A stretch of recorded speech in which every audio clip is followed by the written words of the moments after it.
All right, here's part 2 of today's video lesson. Sorry about that. So we were just talking about how her tone in this passage was awestruck or admiring. Let's go on to the next slide. Analyze diction and tone. As you've just learned, diction and tone are two essential elements of a writer's style. Select the image and read the passage, paying attention to the diction and tone. Notice that the writer uses precise descriptive words and phrases. As we drove home and the road stretched endlessly before us, Papa gripped the wheel and looked ahead, expressionless, stubbornly refusing to speak. Equally impassive, my brother stared out the window, anger oozing from his pores. I sighed. Great, only 5 hours to go. So you might say that the tone of this is sarcastic and exasperated. And you can look at the things that sort of give it that tone. Next is irony and style. Along with other elements you've explored, irony, which is the contrast between appearance and reality, can be a distinctive element of a writer's style. We've learned about irony before this year, and it is review for you, but let's talk about it anyway. Verbal irony is very much akin to sarcasm. You can pretty much use sarcasm and verbal irony interchangeably. So look at this example. A character might say, "Fantastic, my favorite dessert," in a disgusted voice, which really means that's not his favorite at all. Now think about, though, if you said it this way, "Fantastic, my favorite dessert," which would kind of be a weird way to say it. But if you did, notice that the tone, and that's one of the best ways to explain what tone means, is that when you're speaking, your mom might say, don't use that tone with me.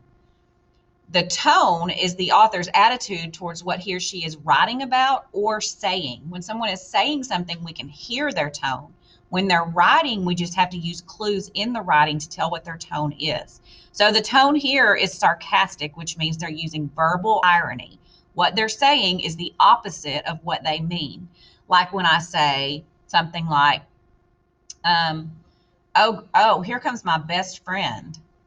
And if I say it that way about somebody that I'm really not friends with, that sounds hateful, doesn't it? Then that's verbal irony. I'm saying the opposite of what I mean. Situational irony occurs when the opposite of what you expect to happen happens. Think about in the Night Face Up, which we read in Unit 1, I believe, or maybe it was Unit 2. Anyway, recently we read the Night Face Up, and at the beginning, we assumed that it was set in modern times and that he had this motorcycle wreck, and that when he was drifting in and out of consciousness, he was imagining or dreaming about being a Mayan sacrifice.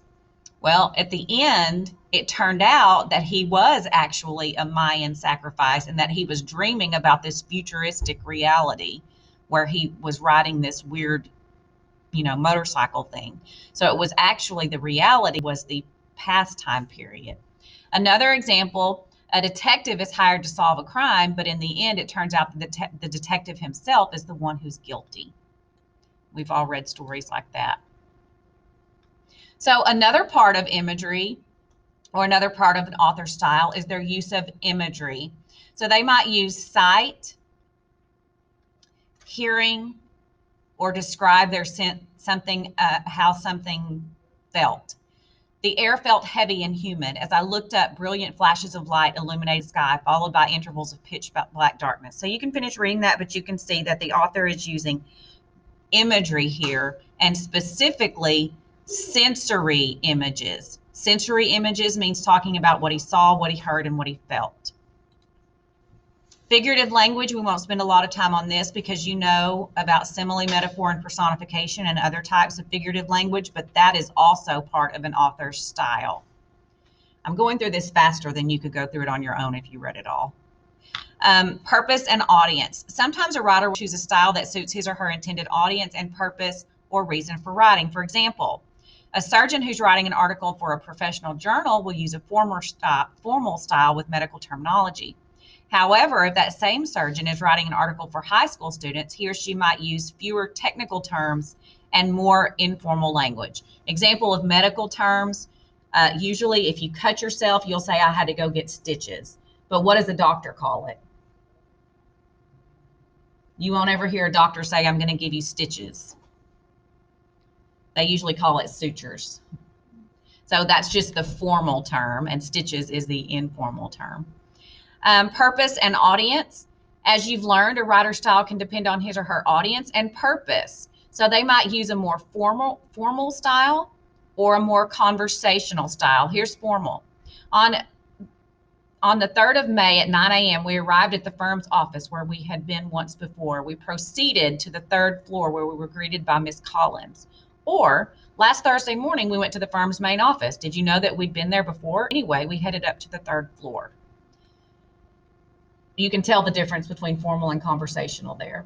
I always think about police reports. Whenever a policeman has to make a report that someone stole something, he can't just say, this guy walked up onto their porch and stole their Amazon package.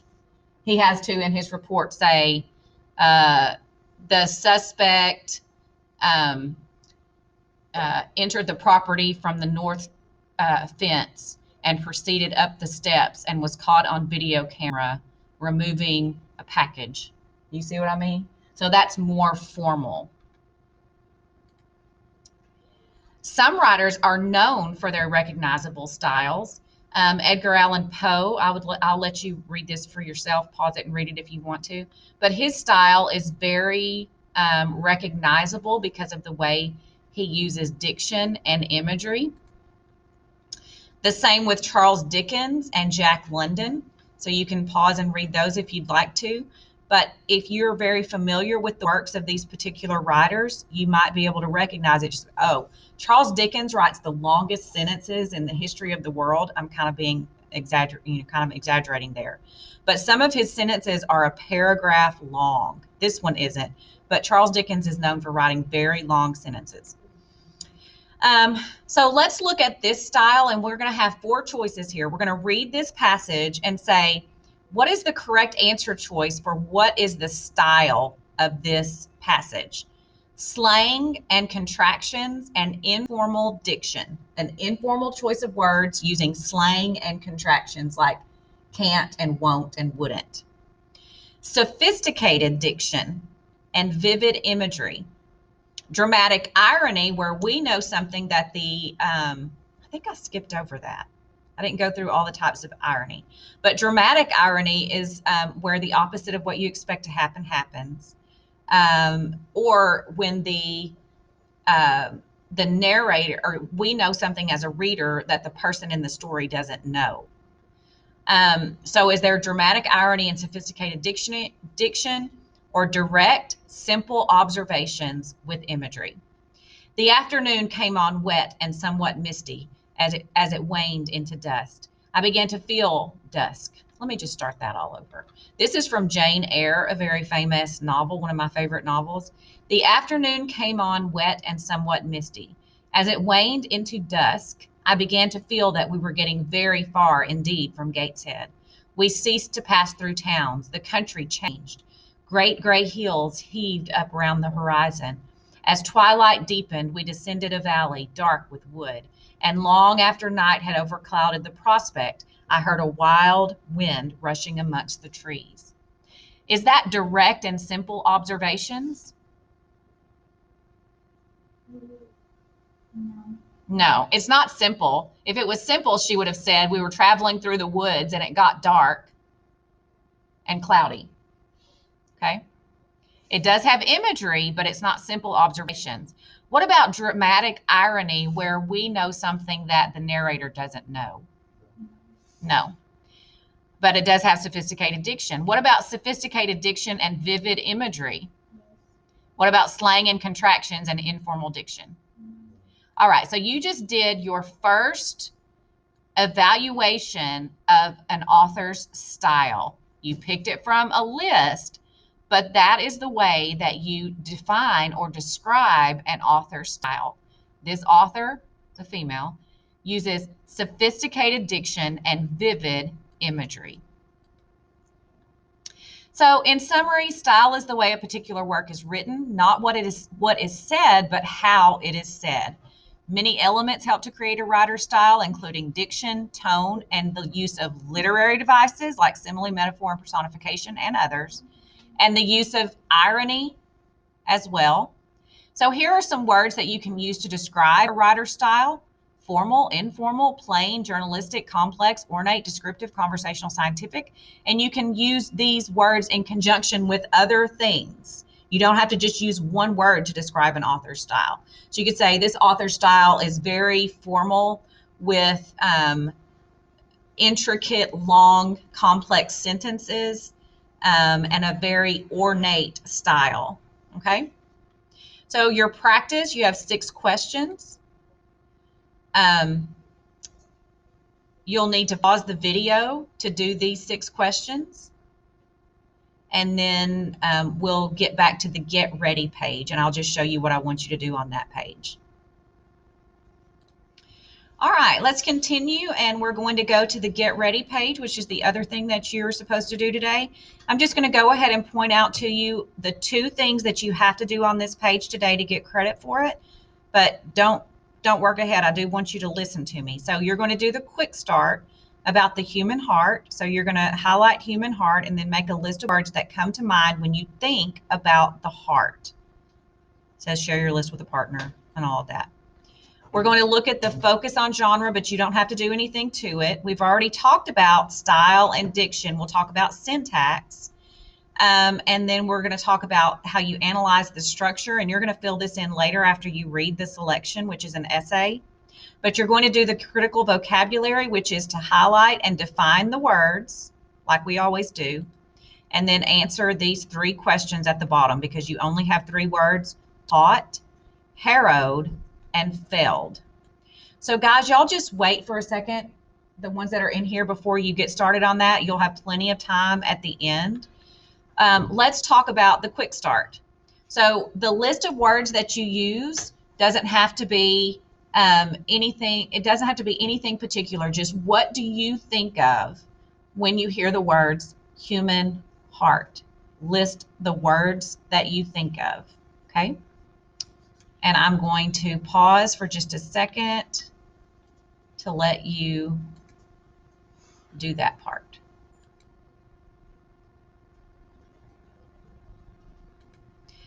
Now let's talk about the genre. An explanatory essay explores and explains a single topic. It may include the writer's own thoughts or experience, and it provides factual information supported with evidence. You'll notice that this is your mentor text. That means that you are going to write this. So if you look at our agenda, first of all, we've got all of this week and next week, and then we're off for a week for Thanksgiving. So yay. Obviously, you don't have any work for this. And then we come back and we have 3 more weeks, and we're off for 2 weeks for Christmas. So we've got some breaks coming up. Just also, I may look back on this at a later date and say it fell through, but this morning the news is that they have a good COVID vaccine that requires 2 doses, but it's 90% effective, and they can have it ready, sounds like by the end of the year, to be distributed and start vaccinating those people who are most at risk. So I'm really optimistic this morning about COVID and being able to get back to a more normal situation, and hopefully burning these things, which I know we need them. I'm not saying anything bad about masks. I'm just saying I'm sick of it, and I know we all are. So anyway, something to be looking forward to. But you are going to be writing an explanatory essay. So this is your mentor text for that. And you see this photo of a hummingbird, and we've talked about the human heart. So you might want to be thinking about, what could this explanatory essay be about? Factual information supported with evidence. What's he going to be telling us about? The heart, or hummingbirds, or hummingbird hearts? What is he going to be telling us about? So style and diction, the author's choice of words, whether it's casual, formal, or informal. Syntax involves the grammatical structure of the sentences, okay? And so in this essay, he intertwines scientific facts with figurative language and vivid descriptions to take the readers on a philosophical journey that explores what the heart means to different animals. What the heart means to different animals is part of what we're going to be reading about. You're going to be looking at the main ideas. So you're going to, once we learn exactly what this essay is about, we're going to put down what the topic is. You can't do this until after we've read. And then at least 3 main ideas and the key details that support them. And then we're going to talk about the central message, which is also known as the theme. All right, now only thing you need to do, you might want to review any of this if you don't understand, or if you have any questions, let me know. But remember, the Get Ready page is vitally important to your understanding, and it's also the things that you're supposed to be learning, the skills. So let's look at the skills one more time. The structure, so how to identify the topic, the main ideas, and the key details, and the theme. But most importantly, how to identify and analyze author's style. And you also need to know what an explanatory essay is. This is going to be nonfiction explaining something to us. So now all you need to do to get credit for this assignment is to define these words with a note and then answer these 3 questions. All right, that's all I have for you today. Tomorrow we will be going on to the read section, and obviously you have to do this, answering the questions in order to take the test on Friday over this. You have, and I'll go over these questions with you tomorrow. It looks like you have 1, 2, 3, 4. Oh, it's not too long. You have about 4 questions. The passages in this unit are a little bit shorter, and actually the next thing we're going to do is to watch a PSA. You don't even have to read it. It's just a short video that you're going to watch the next selection. So anyway, just kind of letting you know what's coming up, and I'm going to be quiet now, and I will talk to you tomorrow.